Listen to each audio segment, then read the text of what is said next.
विधान परिषद निवडणुकीसाठी मतदान पार पडतंय। आमदार रवींद्र धंगेकर हे देखील मतदानाला पोहोचलेले आहेत।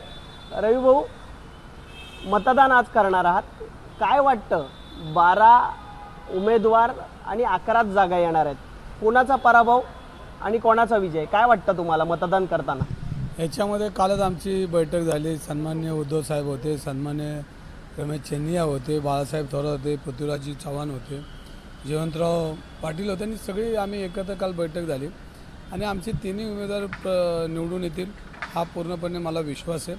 कारण आम्ही सगळे एक सज्ज आहोत आणि आम्ही काँग्रेस, उद्धव साहेबांची शिवसेना, पवार साहेबांची राष्ट्रवादी, आम्ही एकत्र येऊन आम्ही तिन्ही उमेदवार निवडून येतील आमचे। तुम्ही एकत्र आहात असं सांगताय खरं, मात्र तुमचे काल देखील बैठकीला 2 आमदार अनुपस्थित होते।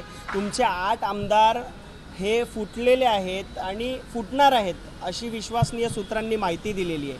तर कसं पाहतायत? असा दावा महायुतीकडून देखील केला जातो की काँग्रेसचे आमदार फुटणार आहेत, तुमच्यातलेच आमदार फुटणार आहेत, कसं पाहताय?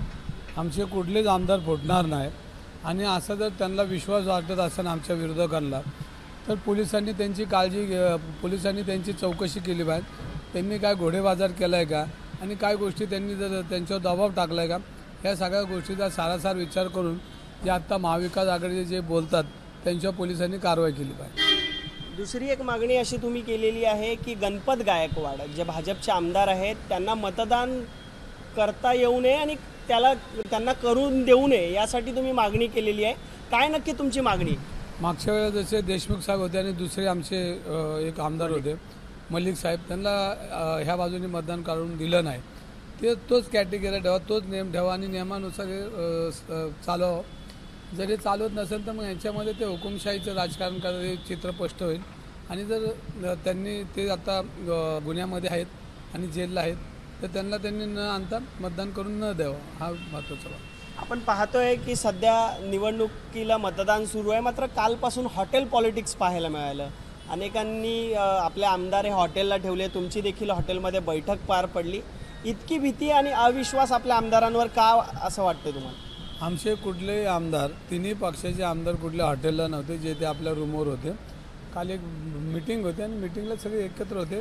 त्याच्यामध्ये मीटिंगमध्ये फक्त चहा पाण्याचा कारण होता, कोणालाही काय म्हणजे असं पक्षांनी त्यांच्यावर विश्वास ठेवलेला आणि तिन्ही पक्षाचे लोक जे त्यांच्या ऑफिसवर आहेत आणि मग बाकीचे आपल्या हॉटेलवर राहिले ते त्यांना त्यांच्या मतदाराची किंवा त्यांच्या आमदारांची भीती वाटते। एक शेवटचा प्रश्न असा, महायुतीचे अनेक नेते आता सकाळपासूनच म्हणू लागलेले आहेत की महाविकास आघाडीच्या 3 पैकी 2 लोक आमदार होतील आणि एकाचा पराभव होईल, तुम्हाला काय वाटतं त्या संदर्भात? आमचे तिन्ही निवडून येतील, सगळी तयारी पूर्ण झालेली आहे, सगळे आमदार मतदानाला चाललेत, मी आता मतदानाला चाललेलो आहे आणि आमच्या महाविकास आघाडीचे तिन्ही उमेदवार निवडून। आपण पाहतोय महाविकास आघाडीचे तिन्ही उमेदवार हे विजयी होतील।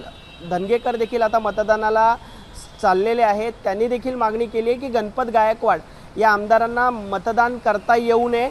तसंच जे हॉटेल पॉलिटिक्स सुरू आहे आणि विधान परिषदेसाठी प्रत्येकजण दावा करतोय की आमचा उमेदवार विजयी होईल, त्यांचा उमेदवार विजयी होईल, यामध्ये धनगेकर देखील स्वतः म्हणतात की महाविकास आघाडीचे तिन्ही उमेदवार विजयी होतील। कॅमेरामन मनोज जयस्वालसह मी अल्पेश करकरे, एबीपी माझा, मुंबई। एबीपी माझा, उघडा डोळे बघा नीट।